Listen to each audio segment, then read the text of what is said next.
In Dice City, the capital is destroyed by bandits.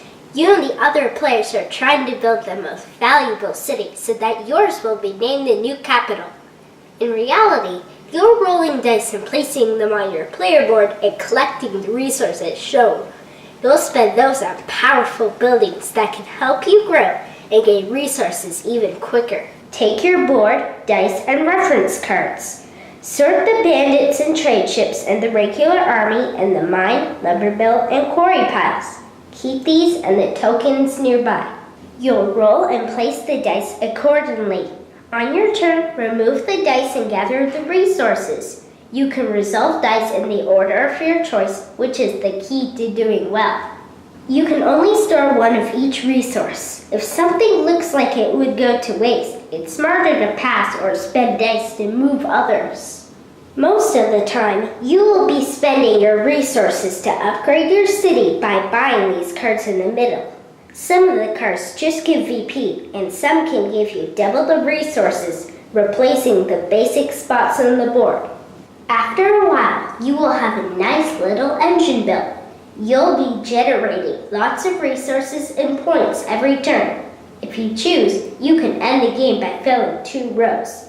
Otherwise, the game ends when 2 of the 3 trade ship piles are cleared, or all of the bandits. Roll dice, place dice, collect resources, and spend them. That's Dice City.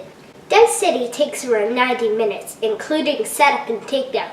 We bag and separate everything. If you don't, add another 5 to 10 minutes.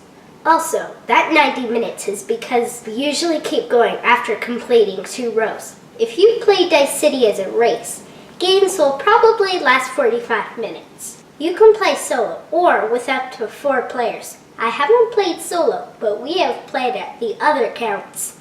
I think 4 players is good because you have more people taking your cards, messing up your plans. The ships and bandits clear out quicker. You also have more targets to attack one another. But it's slower, especially with kids like me. 4 older players could probably zip through a game, but we prefer playing with 3.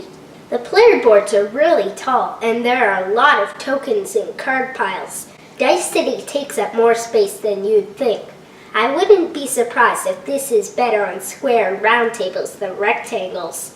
The box is 14 and up. Maybe that's an AEG thing, because I mentioned that in my Lovecraft letter review. The gameplay mechanisms are super simple, and there isn't that much reading. Planning can be tricky, but this is a tactical game where you're reacting to what's happening. The big problem in this game is playing with people who have analysis paralysis, or AP. If players take a long time to figure out their turns, they should never play this. And their opponents will agree with me. In our last game, Mom built 2 rows quickly, but Dad and I had tons of stars and point cards. She didn't want to end the game, so she focused on building more and more. I was mostly going after bandits, and Dad's engine gave him tons of trade ships and bandits. When we did the scoring, it was our closest game yet. I had 68, Mom 70, Dad 66. Mom's decision to keep the game going worked out. The game can be really slow. AP-prone people or playing with a few kids or casual gamers will drag it out. There are a handful of times where we needed to read and reread certain cards, or even look them up online. It's not a game breaker, but sometimes we were like, wait, what?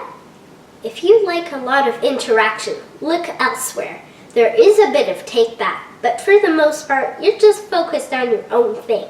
You can even play without attacking other players, meaning the only interaction is having someone take the card you wanted. There are ways to counter unlucky rolls, but dice will still do what dice do. Heavy strategy fans might also want to stay away. With all that said, there are so many cards. How you build your city one game will be very different from the next. There are some cool ways cards can work with one another.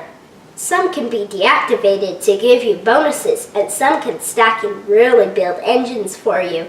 I love how many ways you can score points. Buildings are worth points. Some earn you points by rolling that dice. Plus you can attack bandits, build trade ships, and more. Oh, and you can deactivate other players' buildings to keep them from scoring or gaining resources.